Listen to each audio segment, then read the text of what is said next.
Chaque jour, Charles et Carole vous présentent la leçon de l'école du sabbat.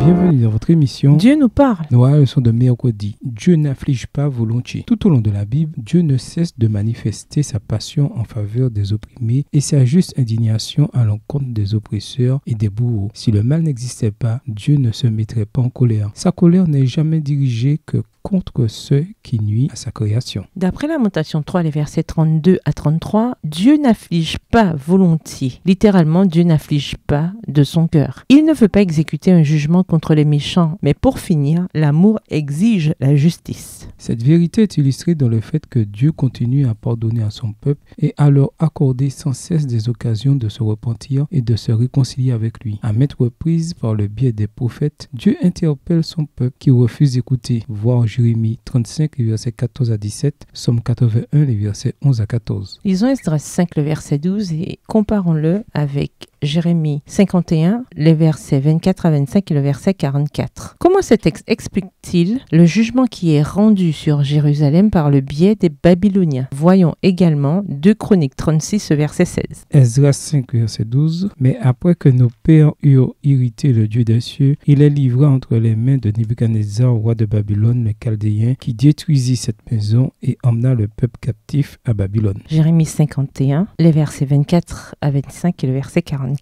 Je rendrai à Babylone et à tous les habitants de la Chaldée tout le mal qu'ils ont fait à Sion sous vos yeux, dit l'Éternel. Voici, j'en veux à toi, montagne de destruction, dit l'Éternel, à toi qui détruisais toute la terre. J'étendrai ma main sur toi, je te roulerai du haut des rochers et je ferai de toi une montagne embrasée. Verset 44. Je châtierai Bel à Babylone, j'arracherai de sa bouche ce qu'il a englouti et les nations n'afflueront plus vers lui. La muraille même de Babylone est tombée. 2 Chroniques 36, verset 16. Mais ils se moquèrent des envoyés de Dieu, ils méprisèrent ses paroles, et ils se raillèrent de ses prophètes, jusqu'à ce que la colère de l'Éternel contre son peuple devint sans remède. D'après Esdras 5, le peuple suscita la colère de Dieu de manière persistante et impénitente. Alors Dieu finit par se retirer et livra le peuple à Nabuchodonosor, roi de Babylone. Esdras 5, verset 15. Toutefois, ce n'est qu'une fois la situation sans remède, 2 Chroniques 36, verset 16, que Dieu fit cela, et plus tard, il juge à Babylone pour la dévastation excessive qu'elle infligea à Juda. Jérémie 51, les versets 24, 25 et 44, à comparer avec Zacharie 1, verset 15. D'autres jugements que la Bible décrit comme initiés par Dieu sont expliqués comme des moments où Dieu livre le peuple à ses ennemis. Juge 2, les versets 13 et 14, Psaume 106, les versets 41 et 42. Tout cela était conforme aux décisions du peuple d'abandonner le Seigneur et de servir les dieux des nations. Juge 10, les versets 6 à 16, Deutéronome 29, les versets 24 à 26. La colère de Dieu contre le mal aboutira à l'éradication de ce dernier, une bonne fois pour toutes. Cette colère découle de son amour pour tous. En effet, Dieu souhaite le bien de l'univers qui est concerné par toute la question du péché, de la rébellion et du mal. Dieu ne veut pas exécuter de jugement contre quiconque. En quoi cette réalité affecte-t-elle votre compréhension de la colère divine? Si Dieu est lent à la colère, ne devrions-nous pas faire preuve de plus de patience envers ceux qui nous entourent? Comment y parvenir tout en protégeant les victimes de méfaits et en s'occupant d'elles? Au revoir. Et à demain si Dieu veut.